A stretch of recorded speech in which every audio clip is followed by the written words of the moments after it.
selamat datang kembali di Beda Warna Berbeda Tapi Bersuara. Ini merupakan podcast persembahan dari KPU Kabupaten Karawang untuk teman pemilih di rumah untuk memberikan informasi terkait dengan KPU Kabupaten Karawang dan juga informasi tentang kepemiluan. Dalam episode kali ini kita kedatangan, tamu yang luar biasa, narasumber yang luar biasa. Ini dia merupakan putra terbaik dari Cikuntul, Desa Cikuntul, Kecamatan Tempuran. Beliau adalah Ketua Divisi Hukum dan Pengawasan KPU Kabupaten Karawang, Bapak Kasum Sanjaya. Boleh tepuk tangan dong. Pak Kasum Sanjaya atau yang terkenalnya Pak Aceng nih nama panggungnya nih. Pak Aceng, apa kabar Pak Aceng? Alhamdulillah baik Bu Pipih. Terima kasih udah mau datang ke podcast Beda Warna Pak Aceng. Luar biasa. Luar Bahagia biasa. sekali sehari ini. Oh bahagia. Bahagianya karena, jadi narasumber atau karena apa nih hari ini? Ya, karena hari ini merupakan hari-hari yang cukup apa, membuat kita ada sedikit kesibukan ya. Dari kesibukan-kesibukan yang ada, mulai dari rapat koordinasi, tapi akhirnya hari ini kita bisa berkumpul di acara internal KPU ya, melalui Betul. Beda Warna hari ini. Betul. Nah, Pak Aceng kan saat ini, sebagai Ketua Divisi Hukum dan Pengawasan ya, yang sebelumnya di, periode sebelumnya Pak Aceng merupakan Ketua Divisi Teknis Teknis Penyelenggaraan. penyelenggaraan. Nah, sebelum kita ngobrol masuk ke situ nih Pak Aceng, background Pak Aceng nih sebelumnya sebenarnya apa sih? Kayaknya menarik untuk dikulik nih, sebelum di KPU gitu ya? Baik, sebetulnya saya kalau masuk ke KPU Mhm, di lembaga politik memang sedikit agak tidak nyambung ya, mmm, apalagi kalau dibandingin dengan, latar belakang pendidikan saya. oke. Karena dulu memang pemes-pemesnya di saat saya masih sekolah, Nah, dulu apa sih, keperawatan nggak? Bukan ya, kebidanan? kebidanan kayaknya. Dulu saya lebih emang lagi rame-ramenya pariwisata dulu ya, Oh, lagi oke. rame-ramenya Jadi di pariwisata, hospitality. ada di hospitality, kemudian saya tertarik untuk Mhm. menjadi bagian dari itu, sehingga saya ngambil, ilmu untuk pariwisata. Oh, oke. Dan sempat bekerja di Dan bidang pariwisata? sempat bekerja di bidang pariwisata di beberapa hotel yang ada di Indonesia, kemudian juga sempat dulu, pernah menjadi bagian dari salah satu koki Hmm, kapal pesiar yang ada di wow. USA dulu, di Miami. Oke, jadi dulu sempat berteman sama Chef Juna gitu Eh, nggak? enggak, kayaknya kalau Chef Juna itu junior saya Oh masih. gitu. Wah, luar biasa nih seniornya Chef Juna ya. Oh, jadi pernah jadi koki di salah satu kapal pesiar, Betul. lalu tiba-tiba ke KPU. Ini gimana Pak Aceh ceritanya?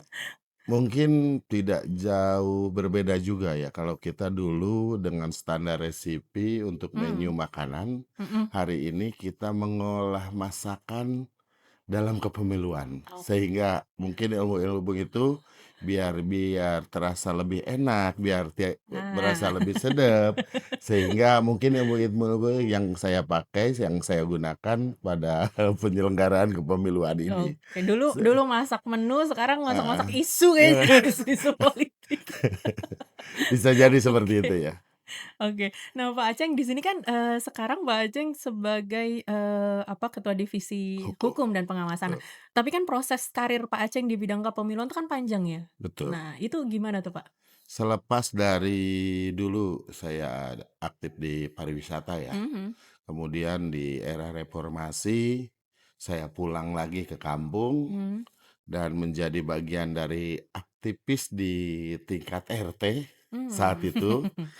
Dan juga di desa, saya menjadi bagian dari pemerintahan desa, kemudian ketika ada penyelenggaraan pemilu ataupun pilkada, Mmm. saya mau ikut serta di dalamnya, kemudian menjadi bagian dari penyelenggaraan. Saat itu di 2004 kalau nggak salah, saya menjadi bagian dari panitia pemungutan suara, Oh, PPS PPS tingkat tingkat desa. desa di Oke, 2000 itu di Cikuntul? di Cikuntul itu dulu di Oke. Tempuran. Oke, dan setelah dari PPS ke PPK? Di PPK, pada saat itu saya mulai PPK di 2014 ya, Mmm.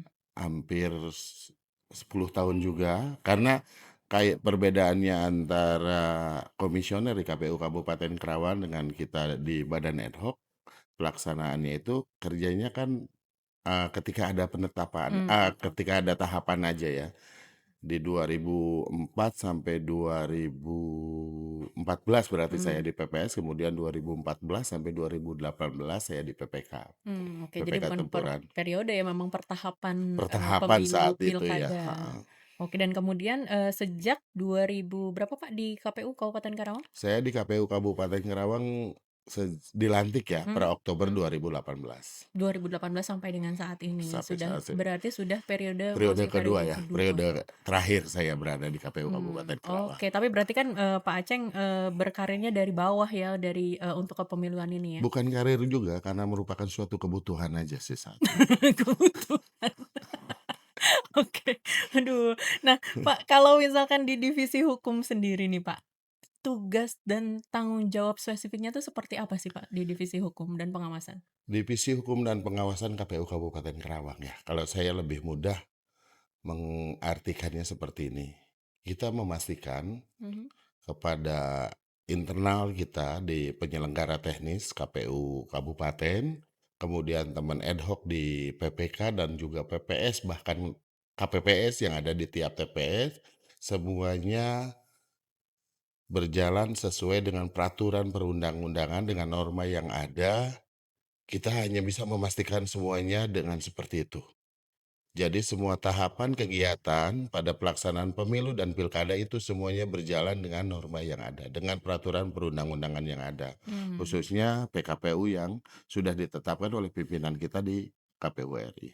Oke, jadi, apa namanya, divisi hukum pengawasan ini seperti wasit lah ya, memastikan, KPU ini berjalan, sesuai dengan relnya gitu ya? Bukan wasit kalau kita, Oh, kita lebih oke. ke perangkat wasit tapi yang ini, apa, operatornya, manajer Mhm pertandingan mhm kalau di mhm. sepak bola. Oh, Kita memastikan wasitnya ada, wasit, utama di tengahnya siapa, kemudian hakim garisnya siapa, mhm pemain-pemainnya sudah komplit apa belum, manajemennya apa, segala macam, hari ini ditambah VAR, mhm. perangkat VAR-nya udah siap apa belum, itu kita pastikan semuanya, Oke, intinya memastikan bahwa KPU Kabupaten Karawang berjalan sesuai dengan regulasi. regulasi peraturan perundang-undangan. Oke, Pak, selanjutnya gini, Pak, kalau misalkan nih terjadi, proses sengketa, misalkan sengketa proses atau sengketa hasil gitu. Mhm. Nah, itu, langkah seperti apa sih yang diambil oleh KPU Kabupaten Karawang, Pak? Apabila terjadi pelanggarannya, Mhm walaupun kita sudah antisipasi mhm ke hal tersebut, kita melakukan koordinasi, kemudian melakukan penyuluhan atau BIMTEK mhm terhadap mhm penyelenggara di PPK atau di PPS, bahkan KPPS. mhm. Apabila itu terjadi, kita melakukan klarifikasi, Oh, ini kalau internal ya, Pak? kita kalau jauh Oh, ke oke internal, oke. kita jauh ke internal untuk penyelenggara teknis, Mhm baik itu KPU, baik itu PPK, PPS, bahkan KPPS. Jadi apabila ada kesalahan, yang pertama kita investigasi, kita lakukan, eee, apa namanya, pemanggilan dan juga pemanggilan, pemeriksaan gitu? pemeriksaan terhadap apa-apa yang disangkakan oleh Mhm terlapor biasanya. Karena apabila ada sengketa itu ya kan yang dilaporkan adalah putusan yang telah kita betul putuskan. betul.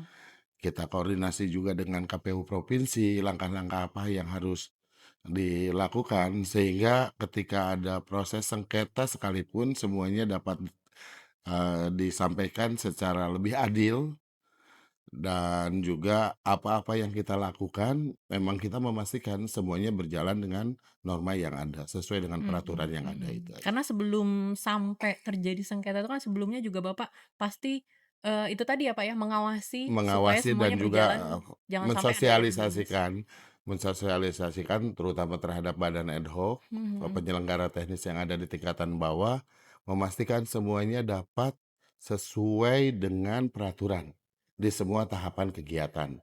Bukan hanya di pemungutan dan penghitungan, termasuk juga di misalnya pencalonan, penetapan calon legislatif, dan juga penetapan calon untuk bakal pasangan calon untuk pilkada. Baik, jadi dari pencegahan pun sudah Dari dari antisipasi. antisipasi dini Mitigasi sudah bencana, terlakukan. ya mitigasi bencana lah istilahnya. Oke, Pak. Nah, tadi, Bapak singgung soal, kaitan dengan KPU provinsi dan juga KPU RI mungkin ya, Pak, ya. Bet Nah, itu bagaimana, Pak, mekanisme koordinasinya ketika misalkan terjadi sengketa? yang pertama ketika ada sengketa, Mhm, biasanya itu laporan register itu memang disampaikan langsung oleh Mahkamah Konstitusi mhm, terhadap Satker yang terkena masalah. mhm, Kemudian, kita lakukan koordinasi, kemudian kita juga menyiapkan lembaga bantuan hukum yang sudah disiapkan oleh kita dan juga disiapkan oleh pimpinan kita di provinsi dan di pusat. mmm, Sehingga tanpa koordinasi kita nggak mungkin bisa berjalanan sendiri kan. betul betul. Jadi kita ketika ada permasalahan, kita pasti laporkan ke pimpinan. Sehingga apa-apa yang dilakukan oleh kita semuanya tidak semuanya sesuai dengan regulasi yang ada. Oke, jadi tetap harus ada supervisi dari Betul pimpinan yang betul. lebih tinggi ya, di Mhm. level provinsi dan Mhm. juga di level, KPU RI. Oke, Pak Aceng, kalau misalkan kita ngelihat di pemilu dan juga pilkada kemarin nih, Pak, Mhm. pengalaman apa sih, Pak, di divisi hukum dan pengawasan yang, menarik gitu buat Bapak? Di pilkada saya kira aman ya untuk Kerawang ya, Ya, pilkada 2024, saya kira aman.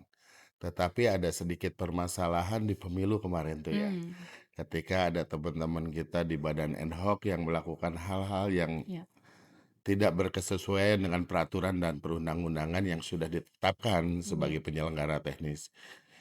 Hal yang kita lakukan untuk pertama itu investigasi, mhm, kemudian juga pemanggilan, pemeriksaan, mhm, kemudian kalau memang yang bersangkutan diduga bersalah, ya dengan sangat berat hati karena itu sudah ditentukan dengan peraturan, sudah diatur dengan regulasi, kita lakukan pemberhentian untuk teman-teman badan ad hoc yang ada di tingkatan kecamatan atau di tingkatan oke, desa.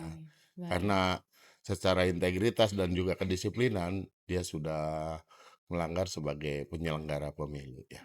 Oke. Nah, pada saat itu yang terjadi pada saat itu ya, Pak, ya, menurut Bapak apakah, ada kurangnya sosialisasi dari, KPU, dari Bapak sebagai divisi hukum dan pengawasan atau mungkin memang, dari integritas individunya, Pak? Saya kira ini urusan hatinya mereka ya. Mhm. Kalau kita secara hierarki kabupaten sudah menyampaikan kepada teman-teman di tingkatan bawah, tetapi mungkin dia karena hati atau imannya yang kurang, sehingga melakukan hal sedemikian. Sehingga walaupun kita di awalnya nggak tahu, tapi ketika terjadi kejadian seperti ini dan menjadi tahu, Mhm mhm mhm sehingga mhm. kita melakukan hal-hal tersebut. Oke. Kalau itu kan tadi, mungkin pengalaman ya, Pak, ya, pengalaman atau kalau misalkan, tantangan, Pak.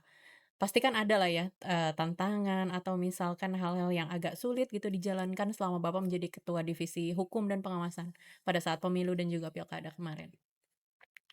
Secara umum tidak ada permasalahan sih ya, Mmm, karena itu hanya segelintir teman-teman di badan ad hoc yang melakukan, tapi secara umum, semuanya dapat berjalan dengan baik dan saya acukan terima kasih, saya mhm, ucapkan terima kasih pada seluruh teman-teman badan ad hoc terutama yang ada di PPK, yang ada di PPS, termasuk yang kemarin dengan sangat berat hati kita berhentikan, itu adalah salah satu bagian dari suksesi penyelenggaraan. ya, Walaupun permasalahan masih dinamika pasti tetap ada. Tetapi secara umum saya ucapkan terima kasih, tanpa adanya teman-teman PPK, PPS, KPPS, saya yakin pelaksanaan tahapan pemilu dan pilkada di Kabupaten Kerawang tidak akan dapat berjalan sesuai dengan apa yang kita harapkan semuanya. iya, betul betul. Tetap ada peran serta mereka semua ya, Pak, ya, Bapak Sangat Ibu semua sangat ya? sangat sangat, karena kita di KPU kan hanya 5 orang Mhm, betul. pimpinan komisioner. Tanpa adanya teman-teman di badan ad hoc di tingkat kecamatan dan desa, apa artinya kita Iya, yang mengurusi hampir 1,8 juta bahkan lebih satu koma DPT? delapan juta DPT yang ada di Kabupaten Karawang atau pemilih yang ada di Oh. Kabupaten Karawang. Nah, Pak, eee, Pak Aceh ini kan tugasnya mengawasi ya, Betul. mengawasi, menjaga supaya KPU ini tetap pada relnya. Nah, berarti, mungkin ada semacam irisan gitu Pak, tugas Bapak dengan, Bawaslu Kabupaten Karawang. Itu gimana Pak, Bapak ngeliatnya? Kaitan dengan pengawasan Bawaslu, kalau pengawasan Bawaslu adalah dia mengawasi tiap tahapannya, Mmm, mhm, tetapi kita mengawasi lebih ke internal. oke, Penyelenggara teknis yang ada di, penyelenggaraan pemilu atau pilkada.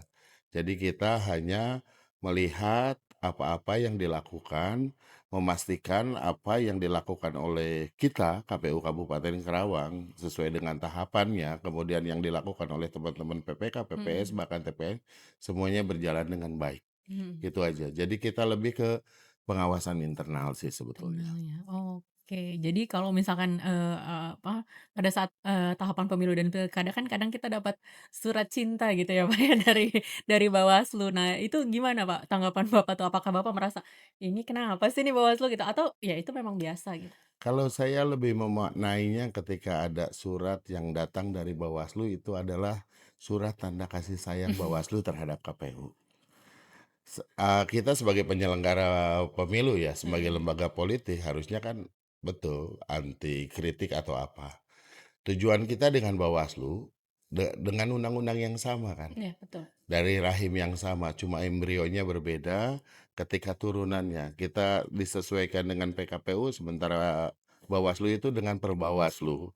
Tapi akhirnya cita-citanya sama kan untuk betul, mensuksesi pelaksanaan pemilu atau pilkada yang ada di tiap daerahnya masing-masing. mhm, Ketika ada kritik saran itu bukan berarti Bawaslu sebagai badan pengawas itu menjadi benci atau mmm, apa terhadap kita. mmm, Itu salah satu introspeksi diri yang harus kita lakukan iya. sebagai bahan evaluasi sehingga pelaksanaan pemilu atau pilkada yang ada di Kabupaten Karawang dapat berjalan dengan baik. Itu aja sih. Oke, jadi aman-aman ya, Pak, sama Pak Engkus? Engkus aman-aman ya semuanya?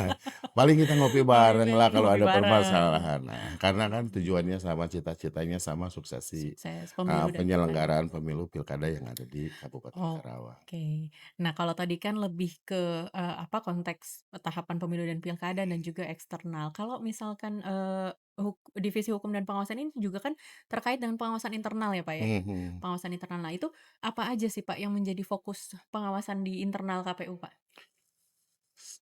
Hanya memastikan aja seluruh pelaksanaan kegiatan penyelenggaraan teknis Mmm, terutama, mhm, yang menjadi bagian dari penyelenggaraan teknis, mhm. yaitu KPU Kabupaten Karawang, PPK, PPS, KPPS, semuanya sesuai dengan aturan, Itu itu aja. mekanismenya tuh gimana, Pak? Apakah ada, apa, pengawasan, apanya yang Kita harus biasa ya menamakan yang namanya ada buku kendali atau kartu kartu kendali, kendali. oke. Kartu kendali. Jadi setiap kegiatan, laporan kejadian-kejadian kita kumpulkan, kita jadikan bahan pertimbangan sehingga dari sumber-sumber permasalahan, dari data inventarisir masalah itu kita bisa mengetahui Mhm, ke titik fokus di bagian apa kita melakukan pengawasan ataupun penindakan, mmm. gitu.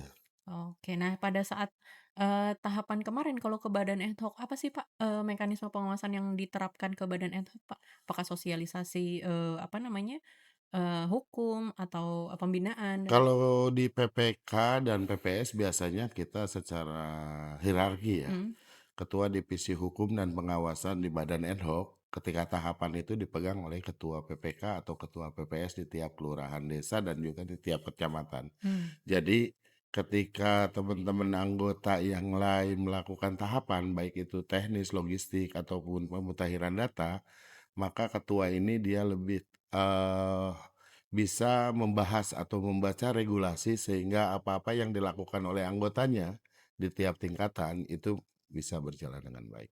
oke. Nah, kita udah ngomongin banyak hal nih, Pak, ya, dari mulai background-nya Pak Aceng, sampai dengan tadi tahapan pemilu, pengalaman, divisi hukum dan pengawasan di, apa namanya, pada saat tahapan pemilu dan pilkada. Nah, kita akan masuk ke sesi terakhir nih, Pak Aceng. Waduh. Nah, kalau di sesi terakhir ini di semua podcast-podcast sebelumnya, di episode-episode sebelumnya, kita ada pertanyaan cepat yang harus Pak Aceng jawab dengan cepat nih. Saya saya punya 3 pertanyaan kira-kira, siap nggak nih Pak Aceng nih? Jadi deg-degan gini nih. Jadi deg-degan ya, Ya, boleh ya? Oke, jadi ini dijawab cepat aja, kurang dari 3 detik kalau bisa. Pertanyaan pertama, Pak. Pak Aceng, Pak Kasum Sanjaya, pilih jadi ketua divisi hukum dan pengawasan atau ketua divisi teknis penyelenggaraan pemilu? untuk kita mengetahui lebih jauh kaitan dengan penyelenggaraan pemilu dan melaksanakannya dengan tulus dan juga banyak pengalaman di sana, saya lebih memilih divisi teknis penyelenggaraan. Divisi teknis, oke, karena tadi ya alasannya ya, Heeh. supaya lebih Banyak banyak pengetahuan, banyak pelajarannya. knowledge di sana. Oke, Mulai jadi dari tahapan perencanaan sampai mulai dari penetapan mhm. partai politik sampai penetapan calon terpilih ada di teknis Ada di semuanya. teknis semua tahapannya ya, oke. Dan mungkin ini juga kenapa Pak Aceng pada saat jadi ketua divisi hukum pengawasan jadi lebih firm, jadi lebih matang, karena mungkin sebelumnya pengalamannya udah melotok nih Di di divisi teknis, teknis. bisa jadi Oke. seperti itu. Nah, pertanyaan kedua nih Pak Aceng. Pertanyaan kedua, dari 1 sampai dengan 10 Pak Aceng bisa memberikan nilai nih. Dari 1 sampai dengan 10 berapa nilai untuk kedisiplinan pegawai di KPU Kabupaten Karawang? Pegawai ya, Yes, termasuk komisioner. semua semua Pak Oke, Aceng. include ya. Kalau saya satu bilang sampai sepuluh. sempurna, kayaknya kita terlalu berbesar hati ya. Mhm. Di angka 85 aja lah. 85 loh, itu udah 80 bagus loh. 80 karena saya tahu tanpa adanya bantuan atau kinerja dari teman-teman sekretariat, sekretariat KPU Kabupaten Karawang, nggak mungkin kami 5 orang komisioner bisa bekerja dengan baik. Mhm, betul. Karena sebetulnya yang lebih pintar itu adalah staf sekretariat, karena dia yang mengkonsep secara teknis atau apa. Iya Sementara betul. kita di komisioner kan hanya kebijakan politis yang kita sampaikan gitu, dan akhirnya Mhm, kan aplikasinya dikerjakan oleh teman-teman sekretariat semuanya. betul. Jadi 8,5 ya Pak ya? 8,5 lah. Itu udah oke banget loh Pak Aceng. Nah yang terakhir nih, pertanyaan terakhir, dan ini nggak tahu sih, ini pertanyaan mungkin entah lebih sulit atau malah justru lebih mudah nih buat Pak Ah, Aceng. Siap ya Pak Aceng ya? siap. Pertanyaan ketiga, lebih memilih kembali kerja di kapal pesiar atau jadi Kades Cikuntul? Aduh, yang pasti saya mau ke depan menjadi hidup yang lebih berguna Waduh, ini politisi banget nih jawabannya nih. dibanding yang 2 ya. Ngalir aja sih, ngalir aja. Ngalir Ngalir aja. aja, saya nggak bisa jawab untuk pertanyaan yang ketiga ini. Kalau kembali lagi ke kapal pesiar nggak Nggak memungkinkan? mungkin lagi Oh, ke berarti kalau yang gitu mungkinnya yang jadi Kades. aduh, takut nggak ada yang milih juga. Takut nggak ada yang milih. Oke, kalau gitu terima kasih banyak, Wah, Pak Aceng sudah, menyediakan waktu untuk kita nih ngobrol-ngobrol di terima Beda kasih, Warna. siap. Terima kasih banyak Pak Aceng, sehat-sehat. Amin Salam amin untuk amin amin keluarga amin. di rumah. Siap Salam untuk warga Cikuntul juga. siap. Oke, terima kasih Pak Aceng. Ya, teman pemilih itu dia tadi ngobrol-ngobrol kita, seru banget ngobrol bersama dengan Pak Kasum Sanjaya alias Pak Aceng, Ketua Divisi Hukum dan Pengawasan KPU Kabupaten Karawang. Sampai jumpa di Beda Warna episode selanjutnya. Jangan lupa subscribe channel YouTube KPU Kabupaten Karawang. Sampai jumpa.